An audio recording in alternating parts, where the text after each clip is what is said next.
qui n'utilisent pas les pourcentages dans la vie quotidienne. Difficile d'y échapper, n'est-ce pas? Mais souvent, on se pose des questions. Alors, évidemment, comme d'habitude, vocabulaire. Pourcentage. Eh bien, on voit tout de suite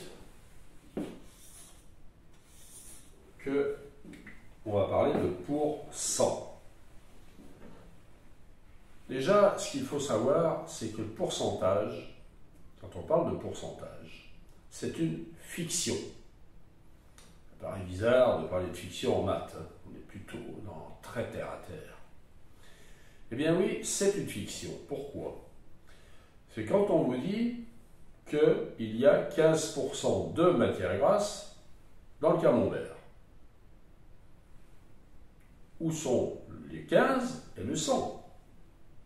En réalité, il n'existe pas réellement. Et c'est toujours si. Donc si on est dans le conditionnel, on est bien dans la fiction. Si vous prenez un morceau de 100 grammes, vous aurez 15 grammes de matière grasse. Mais est-ce que vous allez prendre 100 grammes? Rien de moins sûr. Donc, c'est bien toujours l'idée de si. Donc, chaque fois qu'on parle de pourcentage, il faut commencer une phrase par si. Si on prend 100, on aura telle chose. D'autre part, il y a deux sortes de pourcentages. On ne s'en rend pas forcément compte au premier abord, mais il y a des pourcentages de répartition. C'est l'exemple que je viens de donner. On vous donne quelle est la répartition de matière grasse sur la totalité d'une masse de camembert. Et il y a un autre pourcentage qui en fait est beaucoup plus courant dans la vie de tous les jours, c'est le pourcentage d'évolution. Et comme son nom l'indique, on va parler d'augmentation ou de réduction. Nous allons prendre tout de suite un exemple de pourcentage d'évolution. On vous dit par exemple que les prix vont augmenter de 15%. D'accord, c'est pas une bonne nouvelle, mais autant savoir à quoi s'attendre. Donc, j'ai bien dit 15% d'augmentation.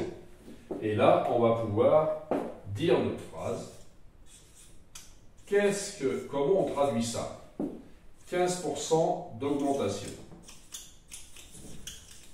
J'ai bien dit et insisté, il faut commencer une phrase par si.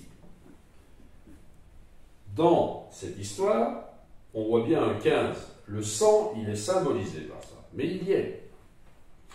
Et donc la phrase va être la suivante. Si on a un prix initial de 100 €, on aura une augmentation de 15 €. Mais on sous-entend un troisième nombre qui est caché là-dedans.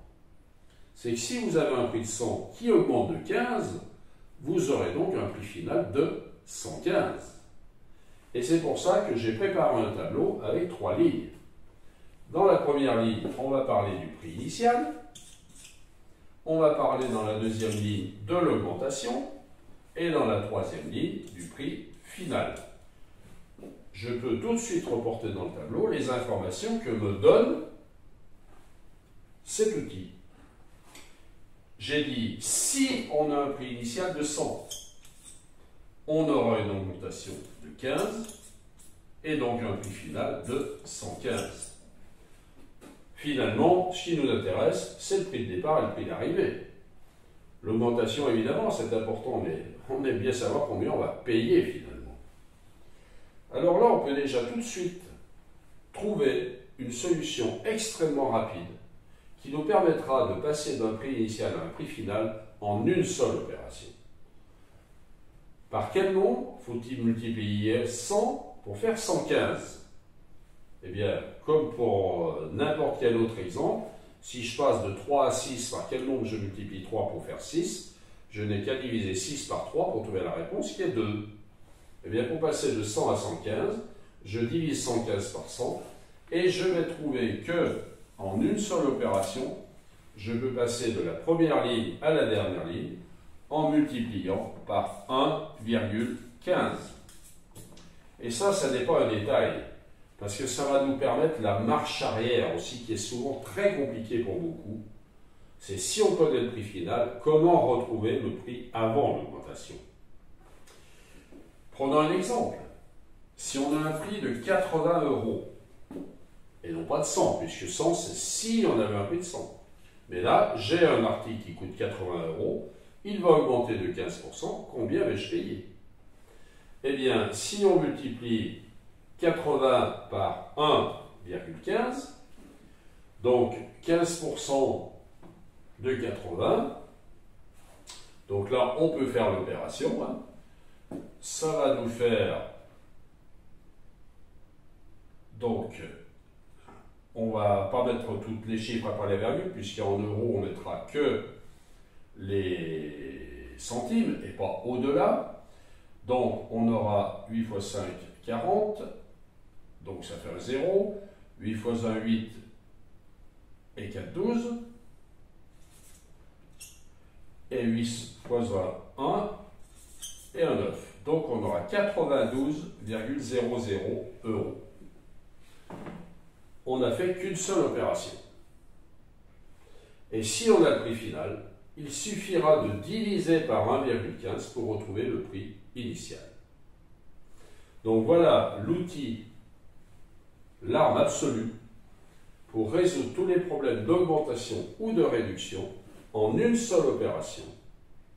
Il suffit de multiplier le prix final par le prix initial, de diviser ça par ça, pour savoir trouver ce que l'on appelle le coefficient multiplicateur.